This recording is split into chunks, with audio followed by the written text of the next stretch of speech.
Coding decoding டாபிக்ல தான் questions பார்க்க போகிறோம். ஸோ கவர்மெண்ட் ஐஎஸ் அகாடமி நாச்சால் இந்த கோடிங் டிகோடிங் பார்த்தீங்கன்னா ப்ரிலிம்ஸ்ல இருக்கட்டும் மெயின்ஸ்ல இருக்கட்டும் ஒரு செட் ஆஃப் ஸ்டேட்மெண்ட்டுக்கு 5 கொஸ்டின்ஸ் கேட்பாங்க. ஸோ முக்கியமான ஸ்கோரிங் பார்ட் நீங்கள் எஃபர்ட்லெஸ்ஸாக ப்ராக்டிஸ் பண்ணலாம். ஸோ இது வந்து நல்லா ப்ராக்டிஸ் பண்ணிக்கோங்க. மெயின்ஸில் வந்து வேறு மாதிரி பேட்டர்னில் கொஸ்டின்ஸ் கேட்பாங்க. நம்ம டீட்டெயிலாக இன்னொரு வீடியோவில் பார்க்கலாம். ஓகே, இப்போ கொஸ்டின்ஸ்குள்ளே போயிடலாம். ஸோ உங்களுக்கு வந்து பேங்க் எக்ஸாம் பொறுத்த வரைக்கும் கோடிங் டிகோடிங் இந்த மாதிரி பேட்டர்னில் தான் கொஸ்டின்ஸ் கேட்பாங்க. ஸோ இதில் பார்த்தீங்க அப்படின்னா இந்த ஃபர்ஸ்ட் ஸ்டேட்மெண்ட் கொடுத்துருக்கிற ஸ்டேட்மெண்ட் எதுவுமே வந்து மீனிங்ஃபுல்லாக இருக்கணும்னு அவசியமே இல்லை. நமக்கு அந்த வேர்ட் கோட் மட்டும்தான் important. So iron rusting black இதுக்கான கோட் வந்து RU KU BUன்னு கொடுத்துருக்காங்க.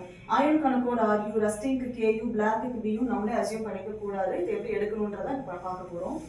இதை வந்து ஒன்னொன்னே கண்டுபிடிக்கும் போது நீங்கள் எழுதிட்டே வாங்க. பட் ஹிண்டாக உங்களுக்கு புரியுற மாதிரி நீங்கள் எக்ஸாம் எழுதிக்கோங்க. உங்களுக்கு அவ்வளோதான் டைம் இருக்கும். ஓகே, இப்போ இதில் பார்த்தீங்கன்னா அயனுங்கிற வேர்ட் பார்த்தீங்க அப்படின்னா ஃபர்ஸ்ட்லையும் ஃபோர்த்லையும் ரிப்பீட் ஆயிருக்கு. இப்போ ஃபர்ஸ்ட் அண்ட் ஃபோர்த்தில் ரிப்பீட் ஆகக்கூடிய கோட் KU.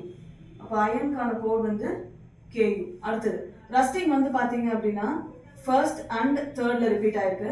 அப்போ ரிப்பீட் ஆயிருக்க கோட் என்னது? ஃபர்ஸ்ட் அண்ட் தேர்டில் RU.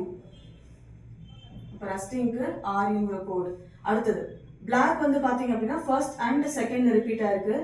First and second repeat ஆகக்கூடிய கோட் வந்து BU. இப்போ ஃபர்ஸ்ட் லைன் முடிச்சிட்டோம். செகண்ட் லைனில் இப்போ எஸ்ங்கிற வேர்டு எங்கேயுமே ரிப்பீட் ஆகல, அதை விட்டுலாம் இப்போதைக்கு. ப்ரௌன் பார்த்தீங்க அப்படின்னா செகண்ட்லையும் தேர்ட்லையும் ரிப்பீட் ஆயிருக்கு. அப்படி ரிப்பீட் ஆகிருக்க கோட் வந்து NI. அப்போ ப்ரௌனுடைய கோட் வந்து பார்த்தீங்க அப்படின்னா NI. மீதி இருக்கிறது எஸ், அதோடைய கோட் என்னது? SU. நெக்ஸ்ட் கலர் பார்த்தீங்க அப்படின்னா தேர்ட் அண்ட் ஃபோர்த்தில் ரிப்பீட் ஆயிருக்கு. அப்படி பார்க்கும்போது கோட் இங்கே தேர்ட் அண்ட் ஃபோர்த்தில் LU. அப்போ கலருக்கான கோட் பார்த்தீங்கன்னா LU. இங்கே ரெட்டும் சூட்டும் இருக்கு இல்லையா? இந்த ரெட் அண்ட் சூட் வந்து வேற எங்கேயுமே ரிப்பீட் ஆகல. அப்போ இதுக்கு வந்து எந்த கோட் வேணாலும் வரலாம். மீதி இருக்க கோட் என்னது? DRST அப்படின்னு சொல்லி இந்த 2 கோட் இருக்கு. இது வந்து நம்ம கொஸ்டின் கேட்டோம்னா ஆப்ஷன் வச்சு சூஸ் பண்ற மாதிரி இருக்கும். ஃபர்ஸ்ட் கொஸ்டின் பாருங்க, what is the code for red rusting? First question அப்படிதான் இருக்கு. ரெட்டுக்கான கோட் ஒன்று DRO இல்லை STO எடுக்கிற மாதிரி இருக்கும். ஆப்ஷன்ல பாருங்க, DRன்னு ஒரு ஆப்ஷன் இருக்கு, STO ஒரு ஆப்ஷன் இருக்கு. இப்போ ரஸ்டிங் பொறுத்தா மாறும். ரஸ்டிங்கோடைய கோட் வந்து RU.